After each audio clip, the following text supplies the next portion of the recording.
மடப்புரம் கோவிலில் அஜித்குமார் உயிர்ந்த சம்பவம்.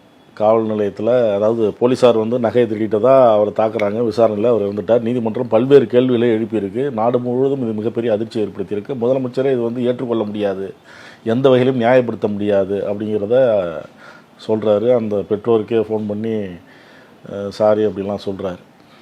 அமைச்சரும் நேரடியாக போய் ஆறுதல்லாம் பண்ணுறாரு.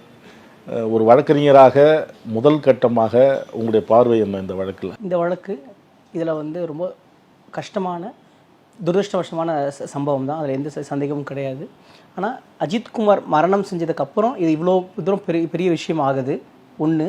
ரெண்டாவது, இந்த வழக்கு இப்படி ஆகிறதுக்கு முன்னாடி எத்தனையோ போலீஸ் எக்ஸஸ், எத்தனையோ போலீஸ் டார்ச்சர்ஸ் நமக்கு ரெகுலராக ரிப்போர்ட் ஆகிட்டே இருக்குது. இந்த பார்வையிலேருந்து இதை பார்க்கணும் அப்படின்னா போலீஸ் ஆஸ் அ ஹோலாக எப்படி இந்த மாதிரியான வழக்குகளை அணுகிறாங்கன்னு முதல்ல பார்க்கணும். ஃபஸ்ட்டு இந்த சம்பவம் எங்கேருந்து வருதுன்னா, ஒரு நகைக்கானன்னு ஒருத்தவங்க சொல்கிறாங்க. அவங்க உயர் அதிகாரிகிட்ட ஹெல்ப் கேட்குறாங்க. உயர் அதிகாரி நன்கு கவனித்து விசாரிக்கும்படி அப்படின்னு ஒரு இன்ஸ்ட்ரக்ஷன் கொடுக்குறாங்களாம்மா. அதன்படி அவங்கள கூட்டிகிட்டு போய் கோயிலுக்கு பின்புறத்தில் வச்சு அடித்து அதன் பிறகு அவர் இறக்குறாங்க. ஆஸ் பர் தி ரெக்கார்டு இந்த சம்பவம் இந்த குரோனாலஜியில் ரெக்கார்டாக இருக்கா? கிடையாது. எப்படி ஆயிருக்குன்னா, இறக்குறாப்புல நியூஸ் வருது, நியூஸுக்கு அப்புறம் ஒரு எஃப்ஐஆர், தப்பிச்சு போகும்போது வலிப்பு அவர் இறந்ததாக சொல்லியிருக்கிறாப்புல. முதல்ல என்ன செய்யணும் சார்? முதல்ல அவங்கள வழக்கு பதியணும்.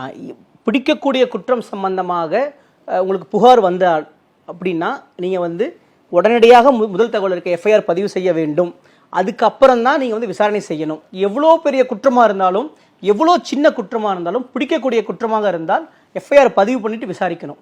ஆனால் இந்த கேஸில் அந்த தம்பி சாகிற வரைக்கும், செத்த நியூஸ் வெளியே போகிற வரைக்கும் எஃப்ஐஆர் அந்த நகை திருட்டு சம்மந்தமாக பதிவு செய்யவே இல்லை. இதுதான் இதில் இருக்கிற ஃபஸ்ட்டு இருக்கிற மிக முக்கியமான ஒரு கோளாறு இந்த வழக்கு.